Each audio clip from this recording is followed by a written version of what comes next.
Assalamualaikum warahmatullahi wabarakatuh. Bertemu lagi dengan saya Putra Irwanto. Pada kali ini saya akan membawa saudara kepada perkampungan yang terletak di kaki Gunung Lereng Merapi, berada di wilayah Provinsi Sumatera Barat, Kabupaten Agam, Nagari Lasi, Kecamatan Candung.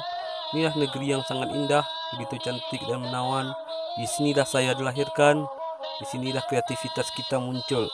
Negeri ini sangat indah sekali, di mana dari sebelah selatan kita bisa melihat Gunung Merapi, dan dari sebelah bawah atau utara kita bisa melihat deretan pegunungan pegunungan atau perbukitan yang bernama Bukit Barisan.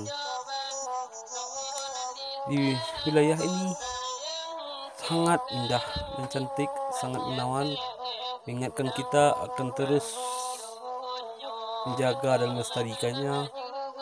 Bagi saudara-saudara yang ada di perantauan pasti teringat dan ingin pulang kampung untuk melihat suasana yang indah di pedesaan, udaranya yang sejuk, jauh dari keramaian dan kebisingan.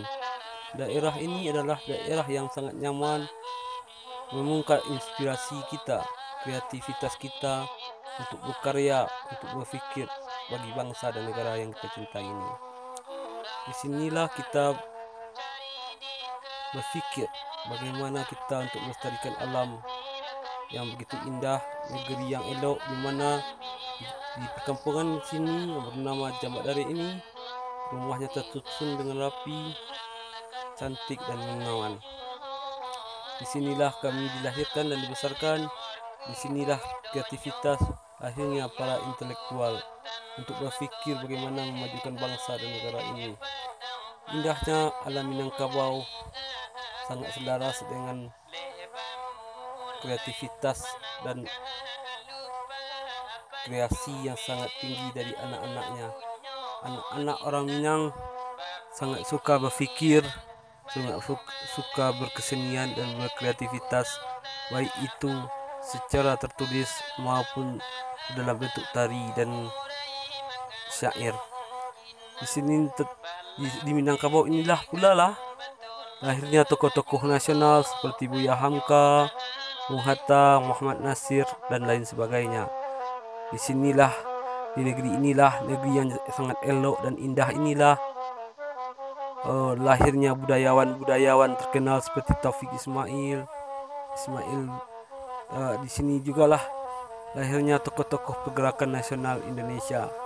Di sini kita belajar dari perkampungan ini, kita belajar berkesenian, tari, dan kita pun di sini pula lah kita belajar agama, ilmu yang akan kelak kita bawa mati nantinya. Sangat indah dan menawan kampung ini.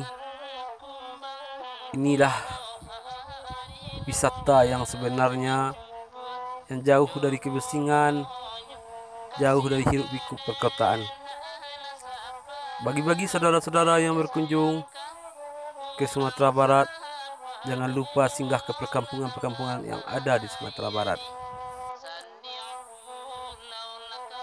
Kini program pemerintah adalah stay at home. Kita tetap di rumah, jangan lupa jaga kesehatan, jaga imunitas tubuh, jaga kesehatan kita dari penyakit, dan selalu minum makanan yang bergizi supaya kita terhindar dari penyakit dan virus. Dan ingat, jangan lupa memakai masker kemanapun kita pergi, karena dengan memakai masker kita telah memberikan perlindungan terhadap diri kita dari serangan virus atau COVID-19 yang mewabah di negeri ini.